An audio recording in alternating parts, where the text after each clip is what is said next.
Polls and surveys conducted in Europe in recent years indicate that a significant percentage of Europeans agree with the stereotypical claim that the State of Israel was established in compensation for the Holocaust.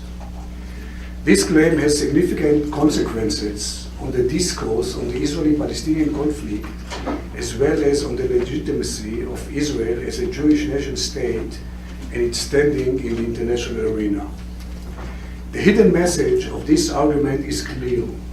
The Palestinians had to pay the price for the murder of European Jews. This claim, and as polls show, these assertions falls on attentive ears. The proximity between the end of World War II and the UN General Assembly resolution that established the Jewish state gave rise to this claim. Supporters of this view include historians who arrived at this wrong conclusion in professional good faith, intellectuals whose political worldview is served by this thesis, and political elements that exploit this interpretation to promote current geopolitical interests.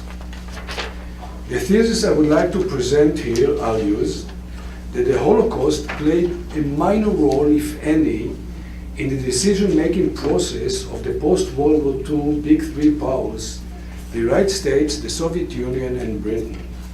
It suggests that the policy adopted on the issue of the establishment of the Jewish state was based on geostrategic and domestic politics considerations by the two superpowers, the US and the Soviet Union, as was the case in the establishment of many other countries thereafter.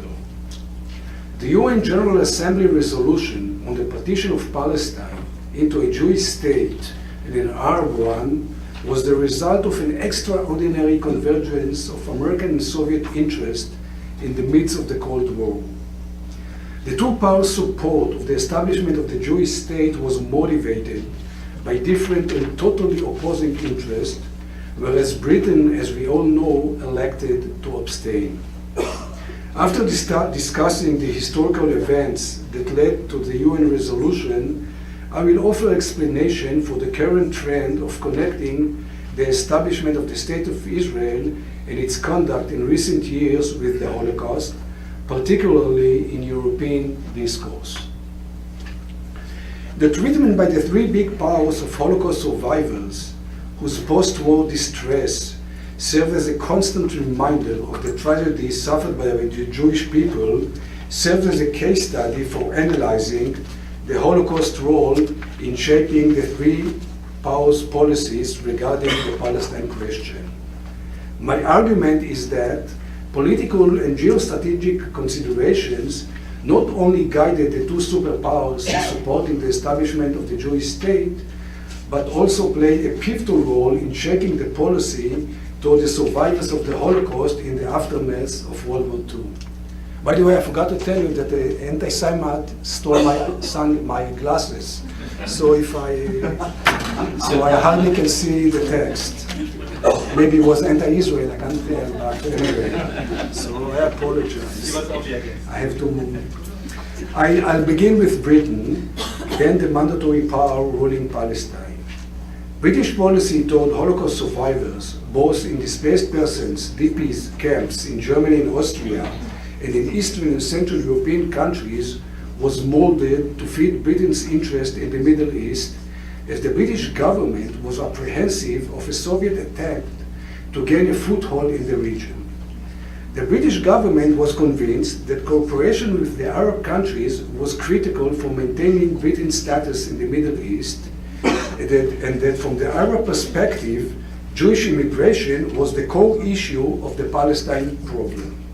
Therefore, the British imposed severe restrictions on the immigration of Holocaust survivors to Palestine and carried out an extensive diplomatic campaign to attempt to prevent Jews from leaving Europe for the Middle East. Although the policy regarding Jewish DPs was much discussed at various levels of the British government, the tragedy of European Jewry was hardly ever mentioned and played no part in shaping that policy.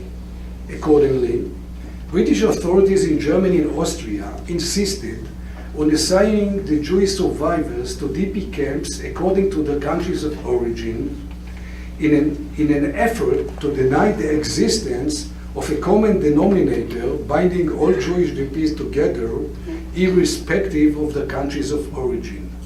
As a result, in some camps, Jewish survivors had to live beside non-Jewish DPs, some of whom had collaborated with the Germans during the occupation of their respective countries.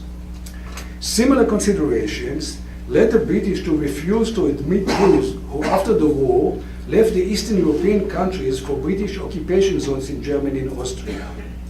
When asked about it, British Prime Minister Attlee repudiated the claim that Jews could not live in Poland and argued that the Jewish exodus from Poland was a deliberate tactic intended to influence Britain's policy in Palestine. Attlee was adamant about this despite the fact that a few weeks earlier, on July 4, 1946, in a pogrom in the Polish town of Kielce, 42 of the 250 Jewish survivors who returned to the town were brutally murdered by their Polish neighbors.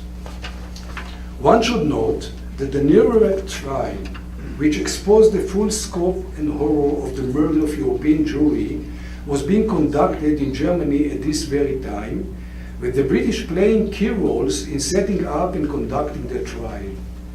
The tragedy of Europe's Jewry, so eloquently recounted during the trial, among others by the British prosecutor, apparently failed to reverberate in London in military authority circles during the discussions that decided the policy toward the few surviving relatives of the murdered victims. The decision to step up the effort to stop Jewish refugees, including the decision to deport them to Cyprus, were adopted when the Nuremberg trial was still being held. US policy toward the survivors of the Holocaust in the DP camps was mainly affected by the electoral considerations of the newly appointed President Truman. In the first weeks after the end of the war, American military authorities in Germany and Austria conducted themselves much like the British counterparts, but pressure by American Jewish organizations led the president to change American policy toward Jewish DPs. Truman's interest in the plight of the Jewish DPs was mainly affected by the approaching New York City mayoral elections in November 1945. Truman, who succeeded to the presidency in April 1945 following the death of President Roosevelt, regarded these elections as his first electoral test. Similar considerations led him to decide to open the gates of American zones of occupations in Germany and Austria to Jewish refugees fleeing Eastern Europe. At the same time, Truman refused to change or temporarily ease American immigration regulations to enable survivors of the Holocaust to enter the United States. This partly explains why the White House pressured Britain to allow Jewish DPs to immigrate to Palestine. In other words, the motivation was not necessarily concern for the survivors of the Holocaust.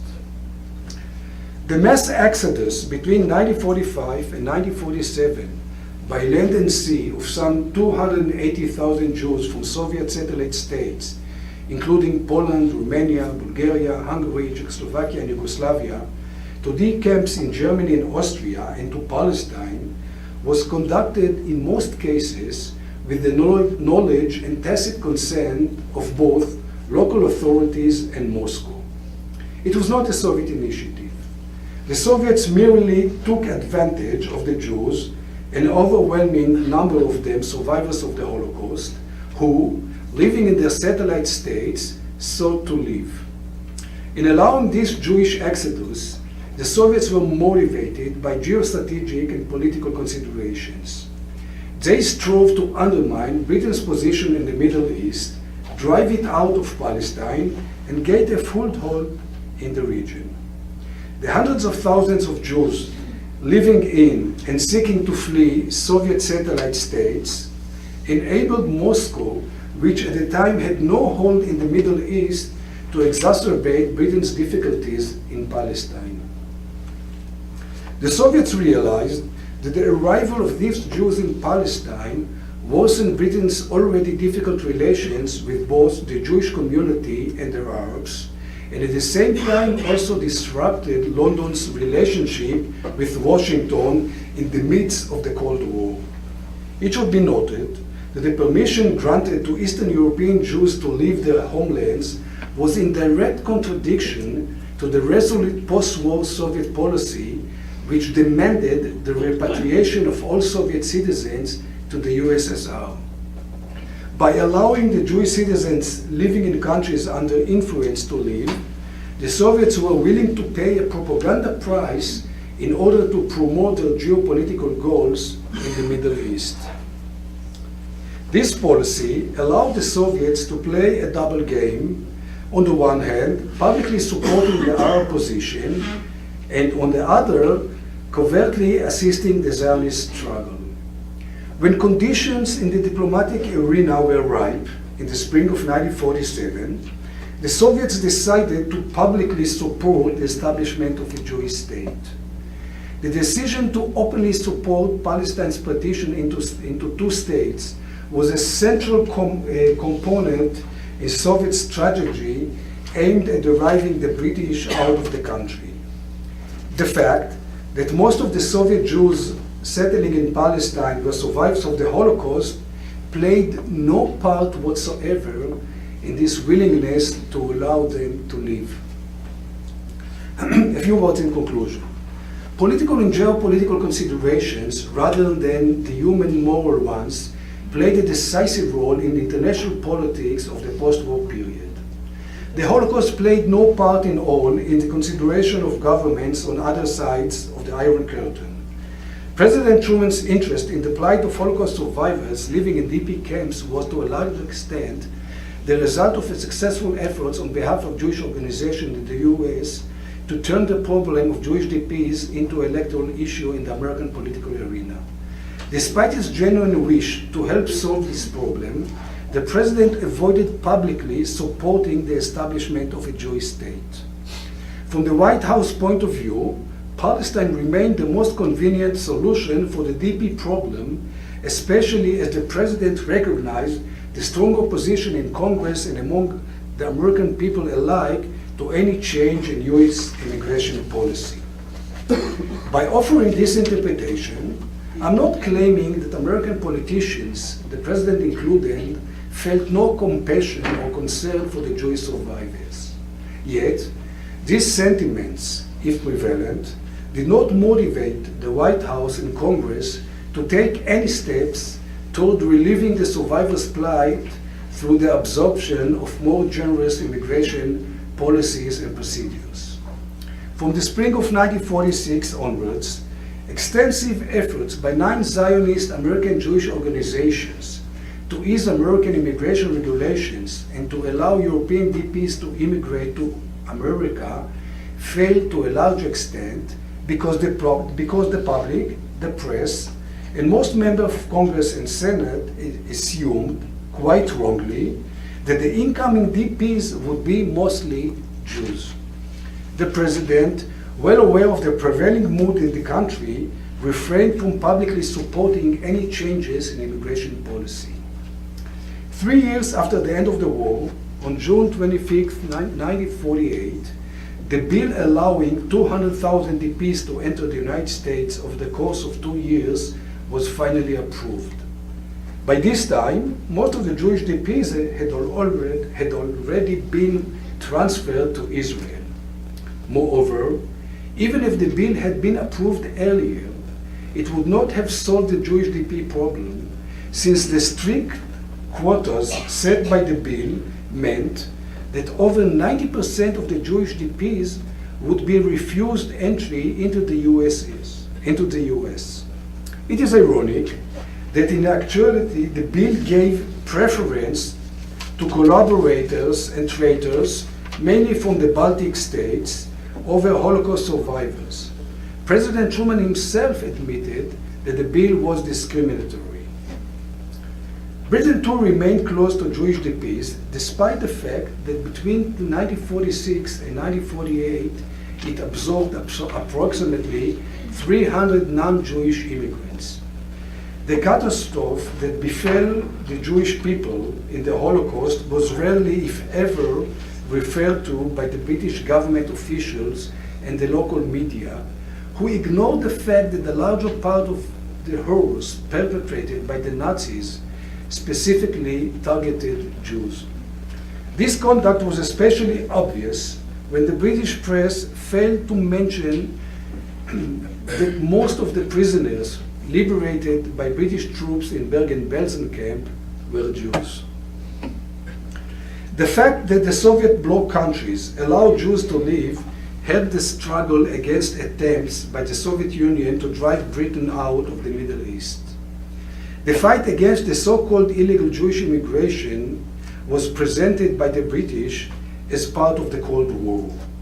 Whitehall had put much effort into diverting the British public's attention away from the fact that the majority of the illegal immigrants were Holocaust survivors for whom it was extremely difficult to remain in their countries of origin or DP camps, and whom no other country was willing to absorb.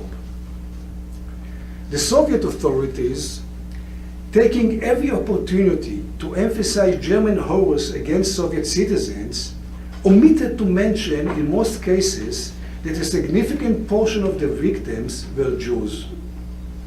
Gromyko's well-known speech at a special session of the UN's General Assembly in May 1947, in which he spoke about the immense suffering of the Jewish people during the war, was made only after the Soviets were convinced that diplomatic conditions for the foundation of a Jewish state were indeed ripe.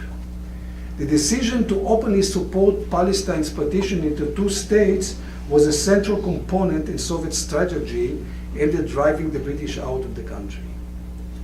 A comprehensive examination of the policies of the leadership of the three powers indicates that when required to make the decision about the establishment of a Jewish state, they were in no way guided by the tragedy of the Jewish people in World War II. Unfortunately for Britain, both the White House and the Kremlin supported the Zionist cause, albeit for fundamentally different reasons. I stress the White House rather than the American government, since the State Department, under Secretary of State Marshall, not only opposed the establishment of a Jewish state, but also tried to foil the UN partition resolution, suggesting in mid-1948 a temporary trusteeship instead, and in early May supporting the appointment of a mediator equipped with wide authority. The Soviets, motivated by considerations that had nothing to do with the Holocaust, did all they could to frustrate the American efforts. Presumably, the sporadic references made by American and Soviet officials regarding the tragedy of the Jewish people during the Holocaust would have remained empty words if the American president's electoral interest and the Soviet Union's geostrategic interest had not coincided in the midst of the Cold War. Following this analysis, one should wonder how it happened that so many in Europe believe that the establishment of the State of Israel was compensation for the Holocaust, and that the Palestinians were the ones faced to pay the price for the murder of European Jewry by Christians. The principal aims of those who promote this claim are twofold: to undermine the moral legitimacy of Israel's existence as a Jewish state, and to reinforce Europe's obligation to compensate the Palestinians for the alleged injustice they experience. These assertions joined another trend in some European discourse of comparing the Israeli Defense Forces to the SS, Gestapo, or the Wehrmacht, in accusing the State of Israel of the systematic commission of war crimes. Recent polls in Europe revealed that about 40% of the respondents think that Israeli policy toward the Palestinians is no different than than what the Nazis did to the Jews in the Third Reich, while an even larger percentage of respondents agree that Israel is conducting a war of exterminations against the Palestinians. The comparison of Israel to Nazi Germany intends not only to undo the moral foundation of the United Nations resolution of November 1947, but also to obliquely ease the heavy historic burden upon certain European countries for the part they played in World War II. The implicit message relayed in this comparison is that since descendants of the Jewish victims are also capable of brutalities, a different perspective should be used to examine the conduct of the various countries during World War II. The far-reaching changes in European discourse, including the embracing of decolonization, civil rights, and defense of the underdog, paint Israel as one of the few democratic countries currently modeling itself on the detested colonial powers of the past.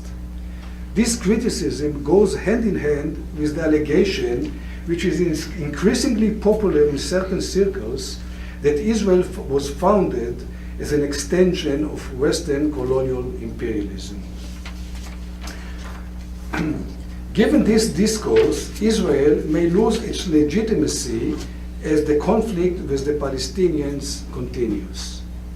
Finally, the too frequent use of the Holocaust by Israeli political leaders in current diplomatic battles contributes significantly to the degradation of the memory of the Shoah.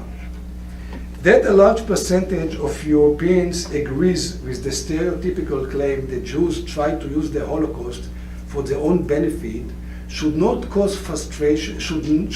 only cause frustration and anger, but also second thoughts about the exploitation of the Shoah to defend political agendas that have nothing to do with the darkest days of the Jewish people. Thank you.